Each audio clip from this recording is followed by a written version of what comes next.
ప్రభువునందు చేరినటువంటి వారందరికీ మరి ఈ ఉదయకాలంలో దేవుడు మనకు అనుగ్రహించినటువంటి వాక్య భాగము 84వ కీర్తన మొదటి 2 వచనాలు మరి అలాగే 5 నుండి 7 వచనాలు చదువుకున్నాం.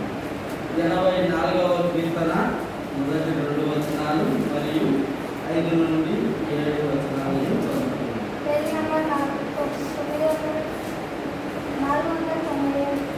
సైన్యములకు అధిపతి యెహోవా, నీ నివాసములు ఇంకా రమ్యములు, యెహోవా మందిరావరణములను చూడవలనని నా ప్రాణం ఎంతో ఆశపడుచున్నది, అది సొమ్మసిల్లుచున్నది. జీవం గల దేవుని దర్శించుటకు నా హృదయము నా శరీరము ఆనందంతో కేకలు వేయుచున్నది. 5 నుండి 7 వచనం. నీ వలన బలమున్న మనుషులు ధన్యులు, యాత్ర చేయు మార్గములు వారికి అతి ప్రియములు. వారు బాకాలలో పడి వెళ్ళుచు దానిని జలమయముగా చేయురు. తొలకరి వాన దానిని దీవెనలతో కప్పును. వారు నానాటికి బలాభివృద్ధి పొందుచు ప్రయాణం చేయురు. వారిలో ప్రతి వాడును సీయోనులో దేవుని సన్నిధిని కనబడును. కరుణ సమృద్ధులైన మా పరిశుద్ధాత్మ దేవా, మీ వందనాలు తండ్రి. మీ దయకాలంలో మీ సన్నిధానానికి మమ్మల్ని నడిపించుకున్నందుకు మీ పాదపద్మములైన మా సమస్త స్థుతులు చెల్లిస్తూ ఉన్నాము తండ్రి. మరి ఘనమైన దేవ, ఈ దినం మాతో మీరు మాట్లాడుటకు, మమ్మల్ని దర్శించుటకు, మమ్మల్ని ఆశీర్వదించుటకు మా స్థుతులపైన సింహాసనాసీనులవై ఇక్కడ దిగి వచ్చి మాతో ఉన్న మా ప్రభువులైనందుకు మీకు వందనాలు చెల్లిస్తూ ఉన్నాం. మరి ముందున్నటువంటి సమయానికి ప్రార్థిస్తున్నాం ప్రభువా తండ్రి, మాతో మీరు మాట్లాడండి. ముఖ్యంగా దీనదాసులైనటువంటి నన్ను సైతం మీరు నిలబెట్టుకున్నారు. అందులోని వందనాలు ప్రభువా. మరి నన్ను కేవలం మీ నోటి కూరగా వినియోగించుకోనండి. నా ద్వారా మీరు మాట్లాడండి. మీరు మాట్లాడుతూ ఉండగా నేను మీ వాక్కులను విని గ్రహించి మా జీవితాలకు అన్వయించుకొని ఓపికతో మీలో ఫలించేది విశ్వాస యోగులుగా ఉండులాగిన అందరినీ దీవించి మీరు మహిమ పొందమని, మరి ముందున్నటువంటి సమయం అంతా కూడా విధానానికి మహిమకరంగా మా అందరికీ దీవెనకరంగా మార్చి మీరు మహిమ పొందమని మా ప్రభువు మా రక్షకుడు యేసుక్రీస్తు వారి అతి శ్రేష్టమైన నామములో స్తుతించి ప్రార్థించి అడిగి వేడుకుంటున్నాం తండ్రి. ఆమేన్. ఇక్కడికి వచ్చిన వాళ్ళకు ఆశ ఎక్కువ ఉంది అక్కడ కదా. అనేక దినాలుగా ప్రార్థన సహవాసం ఇలా మందిరంలో లేక ఇబ్బంది పడుతున్నటువంటి పరిస్థితి. తిరిగి దేవుడు తన కృప చొప్పున పునఃప్రారంభమయ్యేందుకు ఈ దినాన్ని మనకు అనుగ్రహించినందుకు ముందుగా దేవాలయ దేవుడికి వందనాలు చెల్లిస్తూ, మరి ఈ దినం ఆయన చూపించినది కూడా ఆ వాక్యము మనం గమనించినట్లయితే మనం పాట పాడతాం కదా, నా హృదయం ఎంతో జీవము గల దేవుని దర్శింపానందముతో కేకలేచున్నది కదా. కేకలేసేటువంటి ఆశ మనలో ఉండాలి అని దేవాలయ దేవుడు సెలవిస్తూ ఉన్నాడు. అలా ఆశ కలిగిన వారినే ఈ దినం ఈ సమయంలో మనం చూడగలుగుతూ ఉన్నాం. అందుకే దేవుడు ఈ దినం చెప్తూ ఉన్నాడు, ఆశకు తగ్గటువంటి ఆశీర్వాదం. అక్కడ చూస్తే ఆయన ఆశ కలిగినటువంటి ఆయన భక్తులను దర్శిస్తూ ఉన్నారు. ఎలాగా అంటే సైన్యములకు అధిపతియగు యెహోవా. దీనిని మనం నోట్ చేసి పెట్టుకోవాలి. ఇక్కడ దేవుడు ఈ దినం మనకు తన ప్రత్యక్షతను ఎలాగూ అనుగ్రహిస్తూ ఉన్నాడు అంటే సైన్యములకు అధిపతియగు యెహోవా. దేవుడిని మనము అనేక నామాలతో పూజిస్తాం. ఏమేమి పూజిస్తాము? యెహోవా అనగా ఉన్నవాడైనటువంటి దేవుడు అంటాం. యెహోవా ఈరే అనగా చూస్తున్న దేవుడు అని మనము అంటాము. తర్వాత యెహోవా రాఫా అనగా స్వస్థపరచు దేవుడు అని ఆయనను పూజిస్తాము. ఇలా రకరకాలుగా అనేక నామాలతో మన దేవుడిని మనం పూజిస్తాము. మరి ఈ దినం ఆయన తనను మనం ఆరాధించుటకు ఆయన ఏ రీతిగా మనకు ప్రత్యక్షమవుతూ ఉన్నాడు అంటే సైన్యములకు అధిపతి అగు యెహోవా. ఆయన ఆ రీతిగా మనకు ప్రత్యక్షతను అనుగ్రహిస్తూ ఉన్నారు. సరే, సైన్యములకు అధిపతి అగు యెహోవా నీ నివాసములు ఎంత రమ్యములు అన్నటువంటి దాన్ని కాసేపు పక్కన పెడదాం. నివాసములు అన్నటువంటి దాన్ని తర్వాత 5 నుండి 6 వచనాలను మనం గమనించినట్లయితే, నీ యందు బలమునందు మనుష్యుడు మన్యుడు, నీ మార్గమందు వారు హృదయముంచెదరు, వారు బాకాలోయలో పడి వెలుచు దానిని జలమయముగా చేయుదు, తొలకరి వాడ దానిని దీవెనలతో కప్పును, వారు బలము మీద బలము పొందుచు ప్రయాణము చేయుదురు, వారిలో ప్రతివాడును సీయోనులో దేవుని సన్నిధిని కనపడును. ఇందాక మనం ఒక పేరు పెట్టున్నాం. ఈ దినం దేవుడు మనకు అనుగ్రహిస్తున్నటువంటి వాక్కు ఆశకు తగ్గ ఆశీర్వాదం. పైన మానవుని యొక్క ఆశ కనపడతా ఉంది. ఆయన మందిరావరణంలో ఉండాలి, ఆయనను సేవించాలి, ఆయనతోనే నేను ఉండాలి, ఆయనతో నేను ప్రయాణించాలి అన్నటువంటి ఆశ పైన ఉంటే, కిందికి వచ్చేసరికి బలము కాదు కానీ ఏముందండి అక్కడ? బలము బలము మీద బలము. రెండంతల బలము, బలము మీద బలము. దేవుడు ఆశ గల ప్రాణాలను తృప్తిపరుస్తాడు. ఏ రీతిగా ఆయన మందిరం పట్ల ఆశ కలిగిన వారిని తృప్తిపరుస్తాడు అంటే, బలము మీద బలము పొందినటువంటి ఆయన బిడ్డలముగా మనల్ని నిలవబెట్టాలి అన్నటువంటి తన చిత్తాన్ని దేవుడు మనకు బయలుపరుస్తూ ఉన్నారు. మరి బలము మీద బలము ఏ రీతిగా పొందుతాము? అసలు సైన్యములకు అధిపతియకు యెహోవాగా ఆయన తన ప్రత్యక్షతను ఎందుకు అనుగ్రహిస్తున్నాడు అన్నటువంటి అంశాన్ని మనం ఒకసారి పరిశీలన చేస్తే, సైన్యములకు అధిపతియకు యెహోవా అన్నటువంటి నామము మొట్టమొదటగా మనకు సమూయేలు మొదటి గ్రంథంలో మొదటి అధ్యాయంలో కనపడుతుంది. ఒకసారి చూద్దాం. సమూయేలు మొదటి గ్రంథము మొదటి అధ్యాయము 3వ వచనంలో, ఇతడు షిలోహునందున్న సైన్యములకు అధిపతి యెహోవాకు మొక్కుటకు అన్నటువంటిది మనకు దేవుని నామం కనపడినట్లయితే, తర్వాత చిన్న ప్రార్థన చూద్దాం. అదే అధ్యాయము 11వ వచనము, సైన్యములకు అధిపతి యెహోవా నీ సేవకురాలనైన నాకు కలిగి ఉన్న శ్రమను చూచి నీ సేవకురాలనైన నన్ను మరొక జ్ఞాపకం చేసుకొని రైట్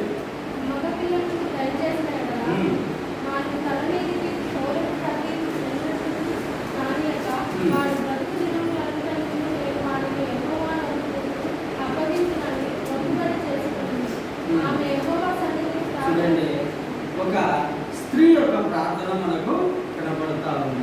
ఎవరండి ఆ స్త్రీ? ఎవరు ఆ స్త్రీ? అన్నా కదా, అందరికీ తెలుసు. అన్న ఎల్కానా యొక్క ఏమవుతుంది? ఎల్కానా భార్య. అన్న పెనిన్నా ఇద్దరు ఎల్కానాకు భార్యలుగా ఉన్నారు. అన్న ఒక రకంగా గొడ్రాలై ఉంటూ ఉన్నది. మరి పెనిన్నాకు సంతానం ఉండాలి. వాళ్ళ షిలోహునందు ఉన్నటువంటి దేవుని పరిశుద్ధ మందిరానికి దర్శించడానికి వచ్చినప్పుడు ఆమె ఏడ్చుతూ ప్రలాపించుతూ ప్రార్థిస్తూ ఉంది. ఆ ప్రార్థనలో దేవునికి ఒక మొక్కుబడిని చేసుకుంది. ఈ అంశంలో భాగంగానే ఆమె ఏమని సంబోధిస్తూ ఉంది? సైన్యములకు అధిపతియగు యెహోవా. చూడండి, ఇక్కడ చాలా తమాషా అయినటువంటి సంఘటన ఏంటి అంటే, సైన్యము అనగా ఏంటండి? సైన్యం అంటే ఏదైనా కానీ ఒక గొప్ప సమూహము లేదా ఒక గుంపు దేనికోసం? యుద్ధం చేయడానికి, లేదా మనల్ని మనం రక్షించుకోవడానికి, లేదా మనల్ని ఒక ప్రొటెక్షన్లో సేఫ్ సైడ్ ఉంచుకోవడానికి, లేదా ఆహారం పొందుకోవడానికి పక్షులన్నీ ఒక సమూహం కదా. మరి ఇక్కడ ఆ స్త్రీ గర్భం కొరకు ప్రార్థన చేస్తూ ఉంది. మనమైతే ఏం ప్రార్థన చేస్తామండి? దేవా, నువ్వు సర్వశక్తిమంతుడు నాయన, మేము ఏమడిగినా కూడా నువ్వు మాకు దయచేసి తండ్రివి కదా ప్రభువా.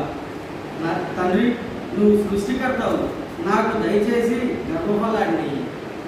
అంతేనా? జనరల్గా మనం ప్రార్థన చేస్తే ఏం చేస్తాము?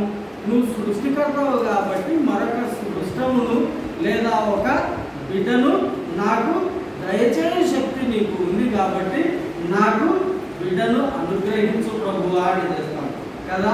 ఇప్పుడు ఎవరైనా కానీ రోగి అయినప్పుడు మనం ఏమని ప్రార్థన చేస్తాం?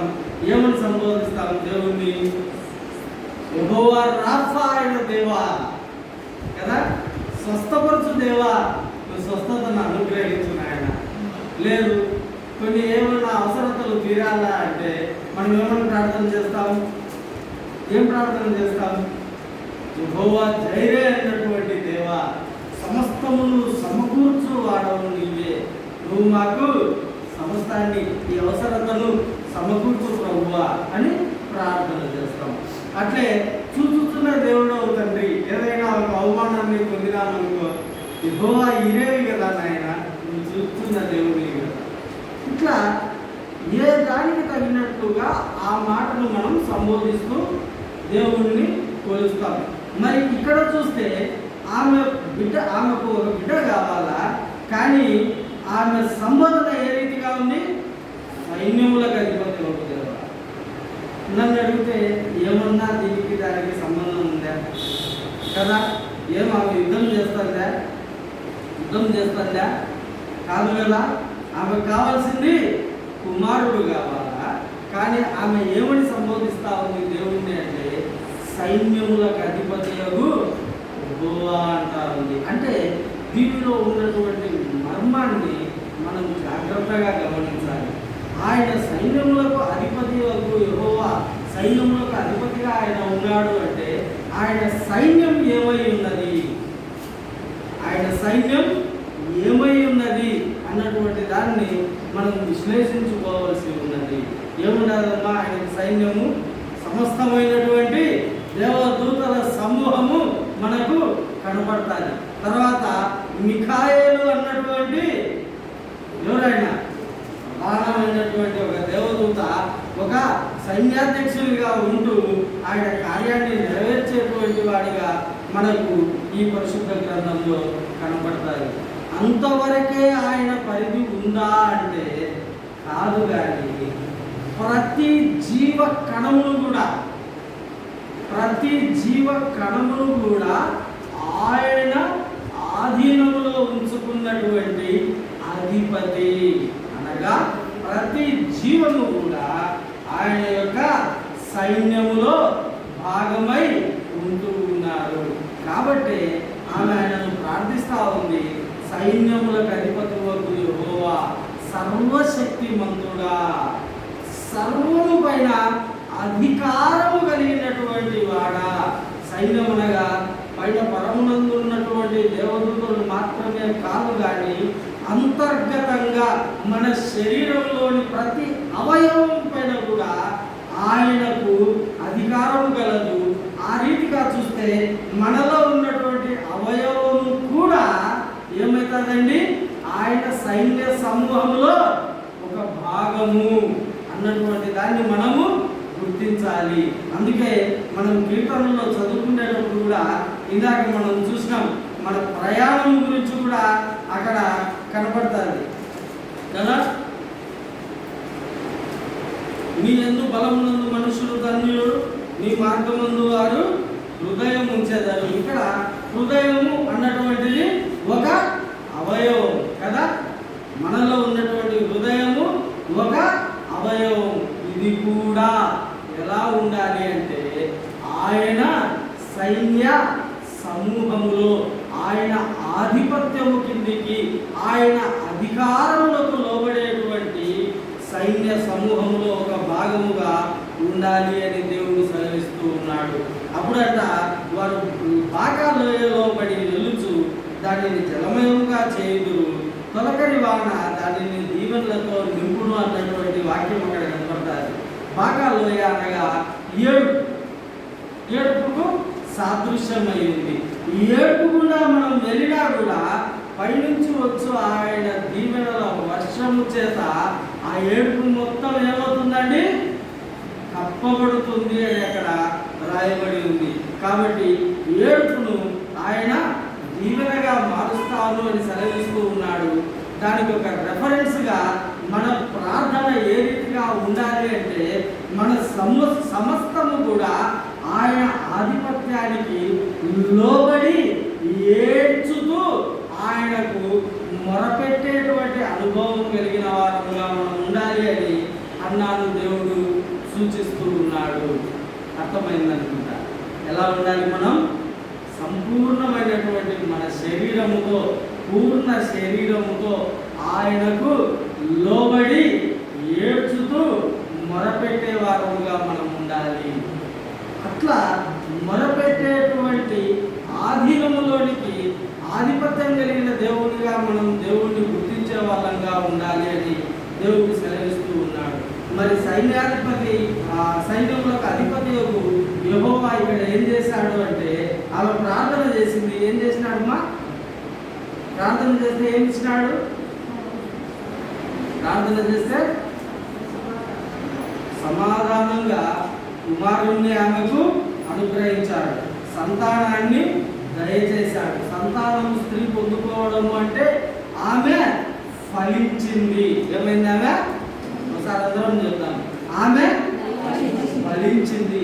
ఫలించుట అన్నటువంటిది ఏం ప్రక్రియ అంటే అంతర్గతమైనటువంటి ప్రక్రియ, మనలో జరిగేటువంటి కార్యము. సైన్యములకు అధిపతి యెహోవాకు మొరపెట్టగా అంతర్గతమైనటువంటి ఏం లభిస్తుంది? ఫలము లభిస్తుంది. సైన్యములకు అధిపతి యెహోవా అని మనకి ఈ దినం దేవుడు తన ప్రత్యక్షతను తెలియజేస్తూ ఉన్నాడు. అంటే ఆయన చిత్తం ఏమైంది? మనము అంతర్గతంగా లోపల నుండి మనం ఫలించే వారముగా ఉండాలి. సైన్యములకు అధిపతి యెహోవా అంతర్గతంగా మనం ఫలించాలి అనుకుంటూ ఉన్నాడు. దీంతో పాటుగా ఇంకొకటి కూడా ఆయన మనకు ఇంకొక వాక్యం చూపిస్తూ ఉన్నారు. రాజులు 2వ గ్రంథము 6వ అధ్యాయము 15 నుంచి 17 వచనాలు చూద్దాం.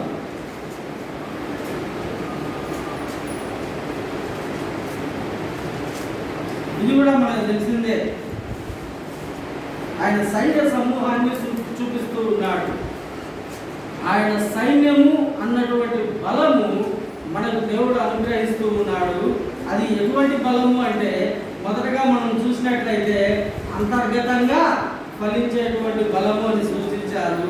తర్వాత రెండవదిగా రాజులు 2వ గ్రంథము 6వ అధ్యాయము 15 నుండి 17 వచనాలను చూద్దాం. దైవజనుడైన అతని పనివాడు తెల్లపడ లేచి బయటికి వచ్చినప్పుడు గుర్రములను రథములను గల సైన్యము పట్టణము చుట్టుకొని ఎదుట కనబడెను.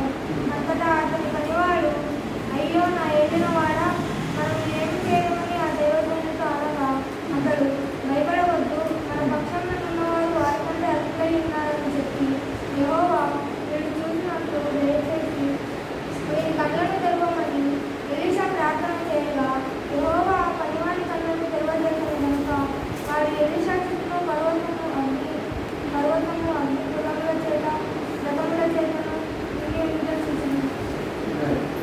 ఇక్కడ మనకు ఒకరు కనపడతా ఉన్నారు ప్రవక్త. ఎవరండి? ఎలీషా ప్రవక్త కనపడతా ఉన్నాడు. ఎలీషా ప్రవక్త ఉన్నటువంటి చోటును సిరియా సైన్యం అంతా వచ్చి చుట్టుముట్టుకున్నారు. చుట్టుముట్టానే ఆ పనివాడు బయటకు వచ్చి చూసినాడు. చూస్తానే మొత్తం సైన్యం కనపడతా ఉంది. భయపడిపోయినాడు. పోయి యజమానుని లేపినాడు. అయ్యా వచ్చి చూసురా, మనల్ని ముట్టడి చేసినారు, మనల్ని చంపేస్తారు, మనకి ఇక ఏమిటి దిక్కు అని ఆయన చూపిస్తే ఎలీషా ఏం చేస్తా ఉన్నాడండి? అక్కడ ఏం చేస్తా ఉన్నాడు? మీరే చెప్పాలా? ఏం చేస్తా ఉన్నాడు? గట్టిగా చెప్పాలన్నా? అవునా? ప్రార్థన చేస్తా ఉన్నాడా? దానికంటే ముందు ఒకటి చదివినాం, భయపడవద్దు, మన పక్షమునున్న వారు వారికంటే అధికులై ఉన్నారు. ఎలీషా చూస్తూ ఉన్నాడు, పనివాడు చూడలేకుండా ఉన్నాడు. ఏం చూస్తా ఉన్నాడు అంటే, తర్వాత ప్రార్థన చేసి పనివాడి కళ్ళు తెరిచినప్పుడు ఏం కనపడతా ఉన్నాయి అక్కడ? ఏముందా అక్కడ? ఎలీషా చుట్టూను, ఎలీషా చుట్టూను ముందు ఒక సర్కిల్, తర్వాత పర్వతము అగ్ని గుర్రముల చేత రథముల చేతను నిండి ఉండుట చూడను. అనగా పరలోక సైన్య సమూహము ఒక రక్షణ కవచముగా ఎలీషా చుట్టూ, ఆయన నివసిస్తున్నటువంటి ప్రాంతము చుట్టూ ఉన్నది. ఇప్పుడు ఒకసారి మళ్ళీ ఇంతదాకా కన్ఫ్యూజ్ అయినాం కదా, 84వ కీర్తనలో ఈ వాక్యాన్ని చదువుతాం. 84 7వ వచనం అందరూ చదవండి.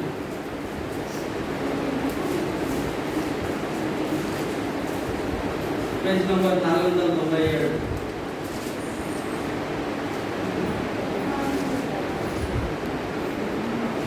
ఏమ్మా అందరం కలిసి చదువుతాం.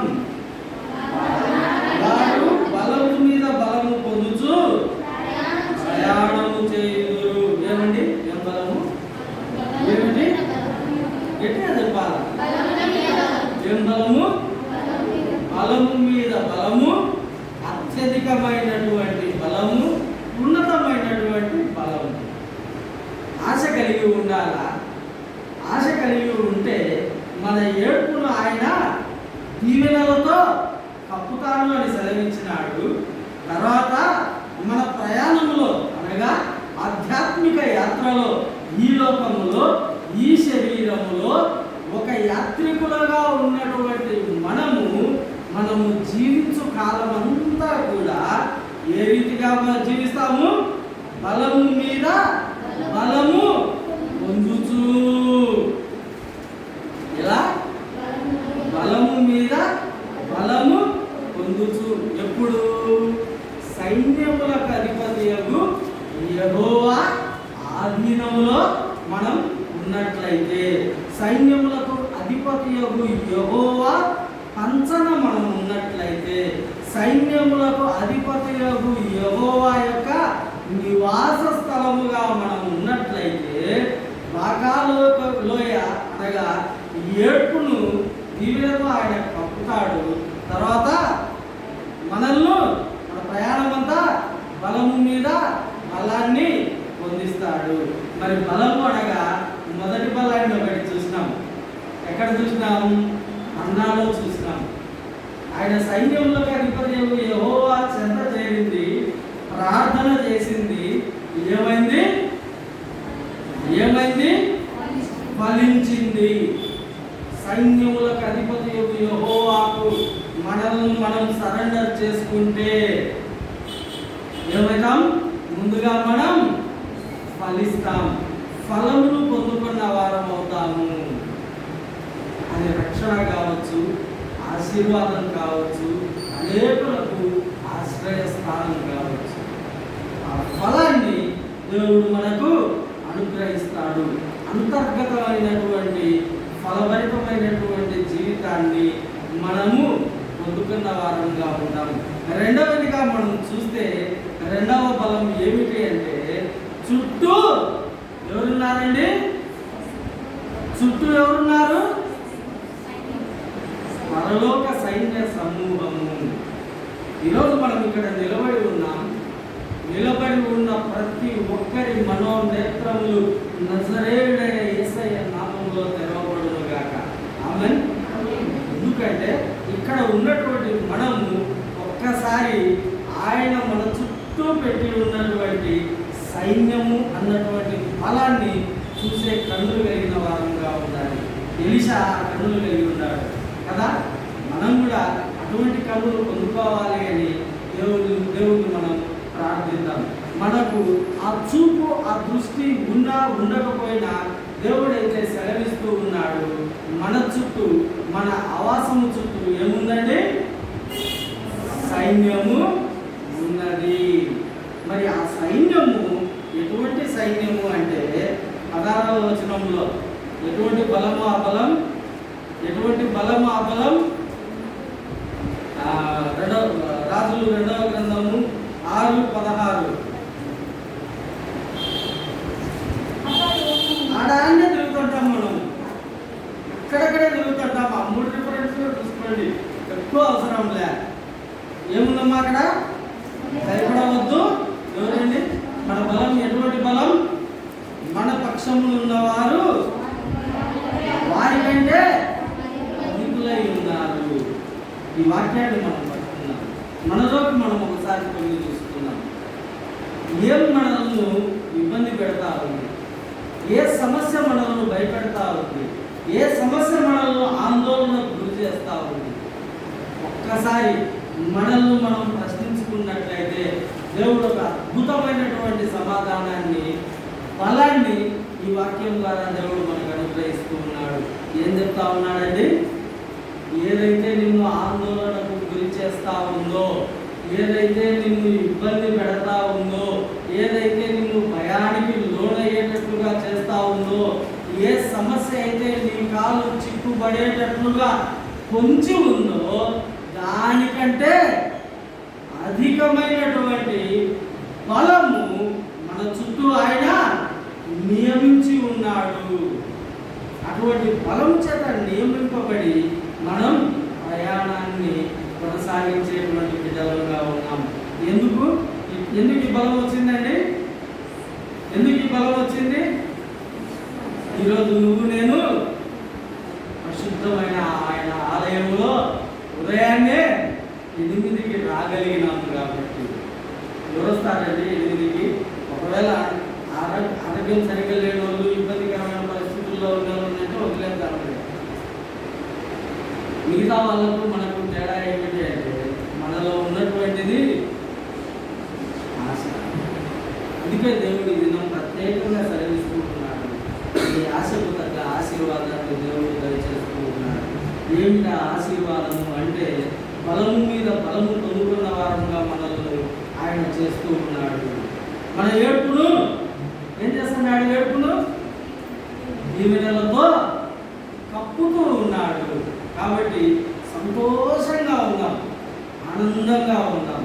ఆయన దీవెనల చేత నింపబడిన వారంగా దేవుడు మనల్ని నియమించి ఉన్నాడు. అది మనకే కాదు కానీ అంతర్గతంగా ఫలించేటువంటి బలాన్ని ఇస్తూ ఉన్నాడు.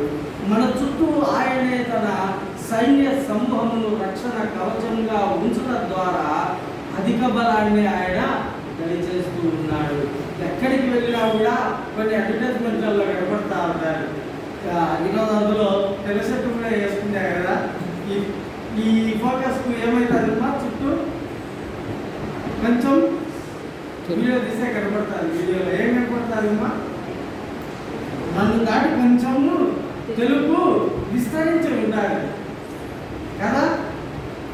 వాస్తవంగా దేవుడు కూడా మన చుట్టూ ఒక బలాన్ని, అనగా తన సైన్య సమూహాన్ని విస్తరించి ఉన్నాడు. దాన్ని మనం కనుక్కునే వాళ్ళంగా ఉండాలి.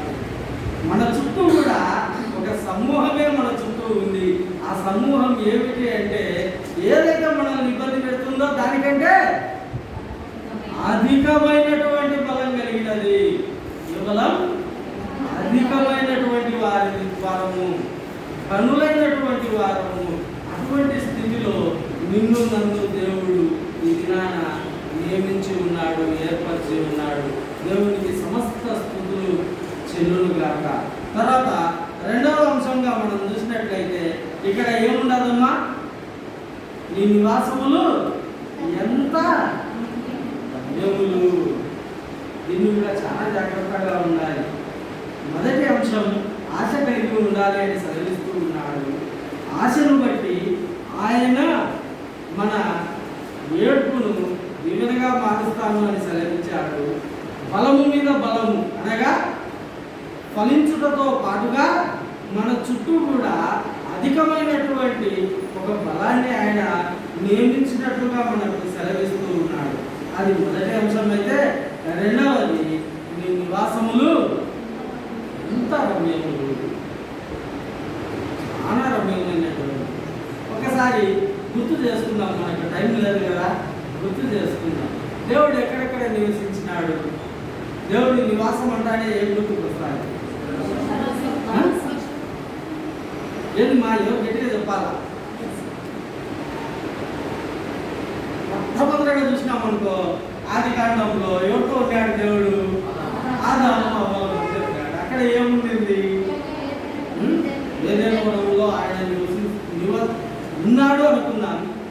అక్కడ ఏముంది అంటే నిత్య ఆనందం ఉంది కదా, కష్టమే లేదు, నిత్య ఆనందం ఉండింది, సమస్తం పైన అధికారం ఉండింది కదా. అక్కడి నుంచి జనాలు, ఆదాము అవ్వ మనుషులు వెలివేయబడ్డారు. ఆ తర్వాత మనం గమనించినట్లయితే దేవుడు ఆయన ఏర్పరచుకున్నటువంటి జనాంగము మధ్యలో నివసించినాడు. ఇక్కడ ప్రత్యక్షపు గుడారము. ఏమిటది? ప్రత్యక్షపు గుడారము. ఈ ప్రత్యక్షపు గుడారాన్ని మనం చూస్తే 3 భాగాలుగా ఉంటుంది. నాకు తెలిసి పిల్లలకు గుర్తుండాలి, 3 భాగాలు ఉంటాయి ప్రత్యక్షపు గుడారం. ఏమేమి భాగాలు అది? మొదటిది ఆవరణం, రెండవది వస్తే పరిశుద్ధ స్థలం, మూడవదిగా అతి పరిశుద్ధ స్థలం. ఇక్కడ ఏం జరుగుతూ ఉండింది? నిత్యం దహన బలులు, హోమ బలులు ఇవన్నీ అర్పించేవాళ్ళు. తర్వాత దేవుడు పెరుగుల మధ్య నుండి వాళ్ళతో మాట్లాడేవాడు. అక్కడ ఆయన నివసించిన ప్రాంతంలో మహిమ ఉంది కదా, నిత్య ఆనందం ఉంది. ఆది కాండంలో మనం చూస్తే నిత్య ఆనందం ఉంది, సృష్టి పైన అధికారం ఉంది. ప్రత్యక్ష గుడారంలోనికి వస్తే అక్కడ చూస్తే ఒక్క మాటలో చెప్పాలా అంటే మహిమ అన్నటువంటిది అక్కడ మనకు కనపడతా ఉంది. అక్కడి నుంచి ఇంకొక వ్యక్తి ఉన్నాడు. ఎవరు ఆ వ్యక్తి అంటే ఓబేదెదోము అన్నటువంటి వ్యక్తిని దేవుడు మనకు చూపిస్తూ ఉన్నాడు. ఊరికే రాసి పెట్టుకోండి. సమూయేలు 2వ గ్రంథము 6వ అధ్యాయము 10-11 వచనాలు. అక్కడ ఓబేదెదోము అన్నటువంటి వ్యక్తి ఉంటాడు. అక్కడికి నిబంధన మందసాన్ని వారి గృహంలో పెడతారు. గిత్తీయుడు అతడు. ఆ నిబంధన మందసాన్ని ఓబేదెదోము ఇంట్లో పెడుతూనే అక్కడ ఆ ఇంటికి ఆశీర్వాదం వచ్చినట్టుగా మనం చూస్తాం. ఆ ఇల్లు ఆశీర్వదించబడినట్లుగా చూస్తాం. వర్ధిల్లత అన్నటువంటిది దేవుడు నివసించు ప్రాంతంలో ఉన్నట్లుగా మనం చూస్తాం. ఒకసారి అన్ని రివైండ్ చేసుకుందాం. మొదటగా ఏం కనపడింది? ఆయన నివసించిన చోట నిత్య ఆనందం, రెండవది సృష్టిపైన అధికారము, మూడవది మహిమ కదా, మహిమ, నాలుగవది వస్తే ఆశీర్వాదము లేదా వర్ధిల్లత. ఇక్కడ నుంచి కొత్త నిబంధనలోకి మనం వచ్చి చూస్తే యేసుక్రీస్తు ప్రభువుల వారు పేతురు అత్త వల్ల గృహాన్ని ఆయన విజిట్ చేస్తారు కదా. ఎక్కడది? లూకా సువార్త 4వ అధ్యాయం 38 నుండి 41 వచనాలు. ఒకసారి చూద్దాం.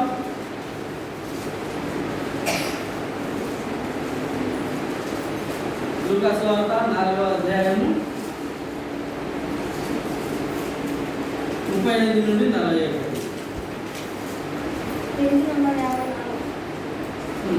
ఆయన సమాజ మందిరంలో నుండి లేచి సీమోను ఇంటిలోకి వెళ్ళాను. సీమోను అత్త తీవ్రమైన జ్వరంతో పడి ఉన్నది కనుక ఆమె విషయమై ఆయన యుద్ధ మనవి చేసుకుని ఆయన ఆమె చెంతకు నిలువబడి జ్వరమును గద్దింపగానే అది ఆమెను విడిచింది. కాబట్టి ఏం జరిగింది? అక్కడ జ్వరము గద్దింపగానే అది ఆమెను అనగా ఏం జరిగింది? అక్కడ స్వస్థత. ఆయన ఉన్నటువంటి ప్రాంతంలో స్వస్థత. తర్వాత ఇమ్మీడియట్గా ఏం చేసింది? వెంటనే ఆమె లేచి వారికి ఉపచారం చేశాను. అనగా పరిచర్య సైతం అక్కడ ఉన్నది. ఏముంది? పరిచర్య సైతం అక్కడ ఉంది. దేవుడు నియమించినటువంటి ఆయన జనాలు ఎలా ఉండాలి అని ఆయన కోరుకుంటాడు అంటే వారు తమను తాము తగ్గించుకునేవారుగా ఉండాలి, దీనత్వాన్ని ధరించుకున్నటువంటి వారుగా ఉండాలి, సాత్వికులై ఉండాలి. అందుకే యేసుక్రీస్తు ప్రభువుల వారు శిష్యుల పాదాలను ఏం చేసినాడమ్మా? ఊరుతాడు. ఆయన మనకు మాదిరి. మనము పరిచర్య చేసేవారముగా కూడా ఉండాలి. అనగా ఆయన నివసించిన చోట పరిచర్య కూడా ఉన్నది. తర్వాత సూర్యుడు అస్తమించుతుండగా నానా విధ రోగంలో చేత పీడింపబడుతున్న వారు ఎవరెవరు ఎదురు నుండిరో వారందరూ ఆ రోగులను ఆయన ఎదురు తీసుకొని వచ్చి అప్పుడు ఆయన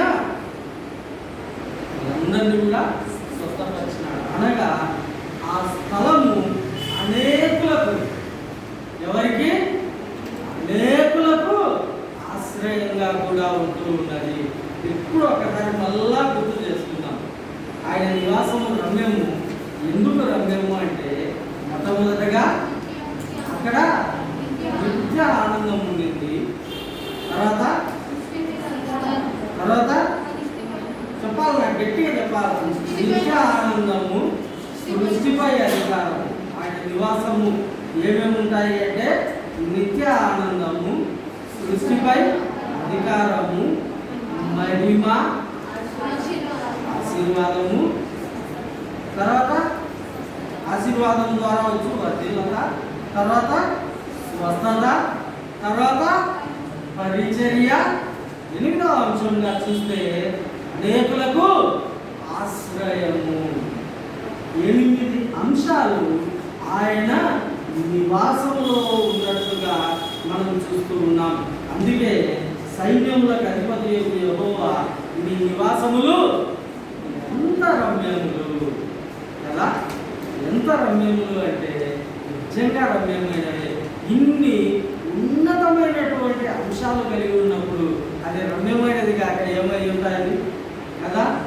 నిత్య ఆనందం ఉంది, సృష్టిపై అధికారం ఉంది, దేవుని మహిమ వెదజల్లబడుతూ ఉంది, తర్వాత అభివృద్ధి ఉంది,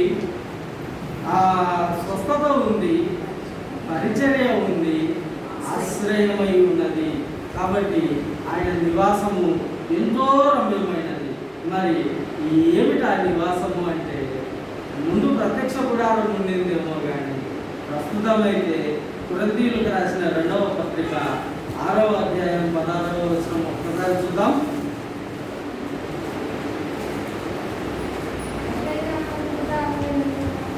దేవుని ఆలయమునకు విగ్రహములతో ఏమి పొందిక? మనము జీవం గల దేవుని ఆలయమై ఉన్నాము. ఎవరు? అందుకు దేవుడు ఇలాగ సెలవిస్తున్నాడు, నేను వారిలో నివసించి సంచరించును, నేను వారి దేవుడే ఎందును, వారు నా ప్రజలే ఎందును, కావున మీరు వారి మధ్య నుండి బయలుదేరి ప్రత్యేకంగా ఉంటుంది. ఏముంది మా అక్కడ? మనము జీవం గల దేవుని ఆలయమై ఉన్నాము. ఇది మొదటి కొరింథీయులకు నంబర్ చూసింది.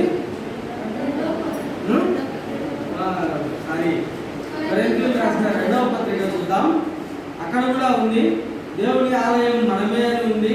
తర్వాత కొరింథీయులకు రాసిన మొదటి పత్రిక 6:19లో కూడా చూస్తే మీ దేహము దేవుని వలన మీకు అనుగ్రహింపబడి మీలోనున్న పరిశుద్ధాత్మకు ఆలయమై ఉన్నదని మీరు ఎరుగురు కదా.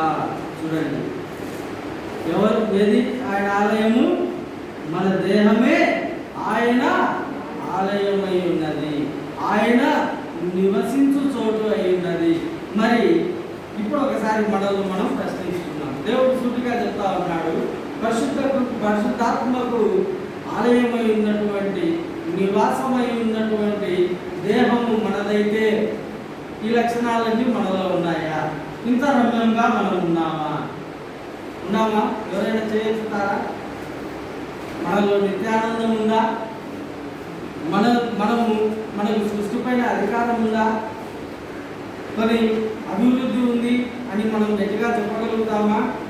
ఏమి చెప్పలేము. అయినప్పటికీ దేవుడు సెలవిస్తూ ఉన్నాడు, మనమైతే ఆయన నివాసమే. కానీ ఈ నివాసము ఇంత రమ్యంగా మారాలి అంటే ఒక్కసారి మళ్ళా ప్రత్యక్షపు గుడారాన్ని దేవుడు మనకు చూపిస్తూ ఉన్నాడు. ప్రత్యక్షపు గుడారంలో ఎన్ని భాగాలు ఉన్నాయమ్మా? ఎన్ని భాగాలు? 3 భాగాలు. ఏమేమి భాగాలు? ఆవరణము, పరిశుద్ధ స్థలము, పరిశుద్ధ స్థలం. ఇప్పుడు మనల్ని మనం చూసుకుంటే మనం కూడా 3 భాగాలుగా ఉన్నాము. ఏమేమి భాగాలు ఉన్నాయి? శరీరము, మనసు, ఆత్మ. అనేక పర్యాయాలు అనుకున్నాం. శరీరము, మనసు, ఆత్మ. ఇక్కడ ప్రత్యక్షపు గుడారాన్ని మనం గమనించినట్లయితే ఆవరణంలో నిత్యము అక్కడ ఒక బలిపీఠం ఉంది. ఆ నిత్యం వాళ్ళు కాళ్ళు కడుక్కోవడం కానీ శుద్ధీకరించుకోవడం కానీ మనం చూస్తూ ఉంటాం. బలులు అర్పించడం మనం చూస్తూ ఉంటాం.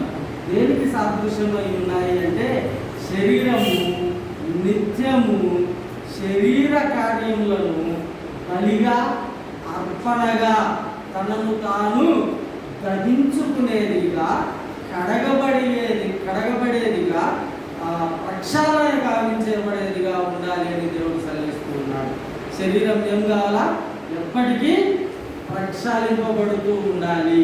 శరీర క్రియలకు లోబడేదిగా ఉండకూడదు.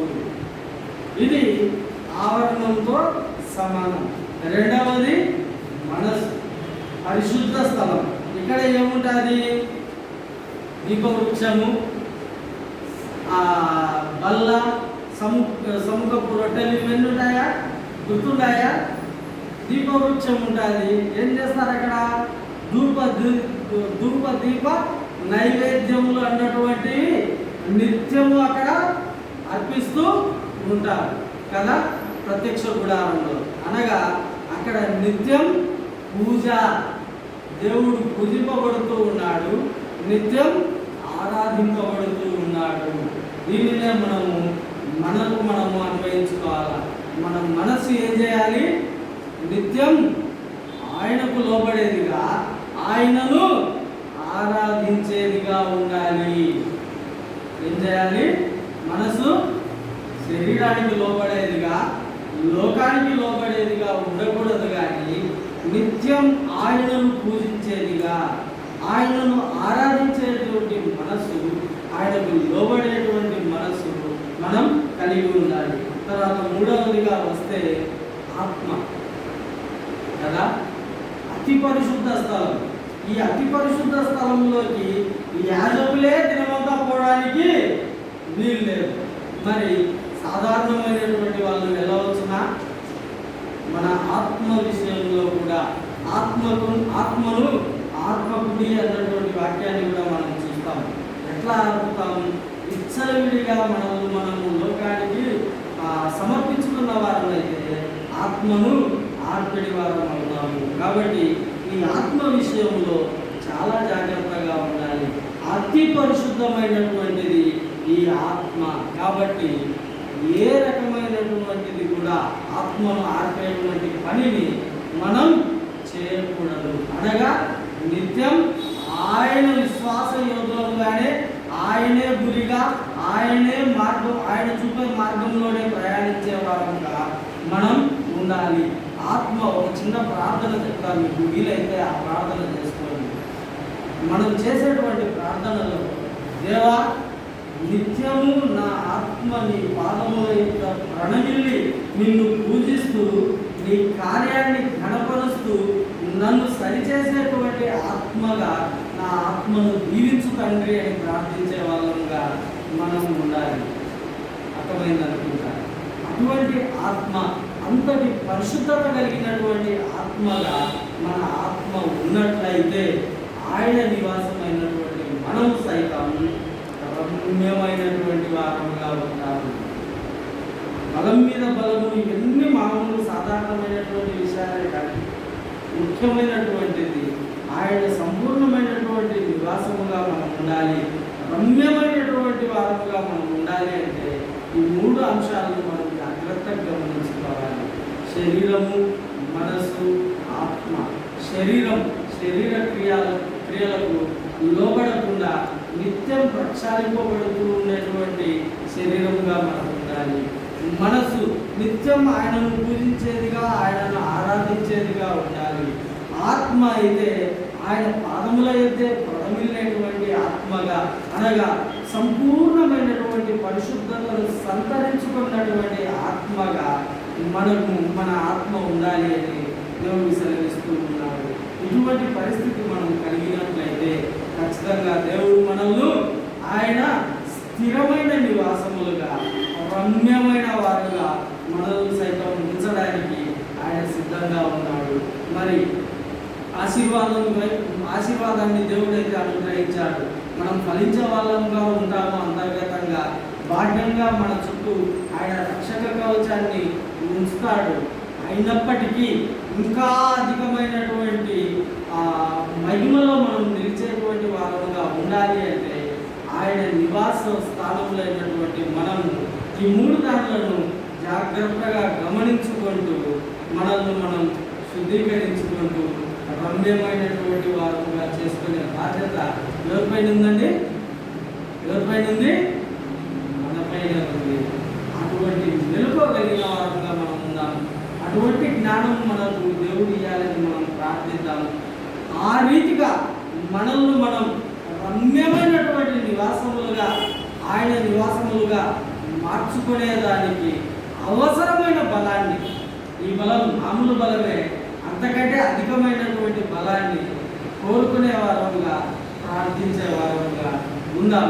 దేవుని హృదయమైన నివాసముగా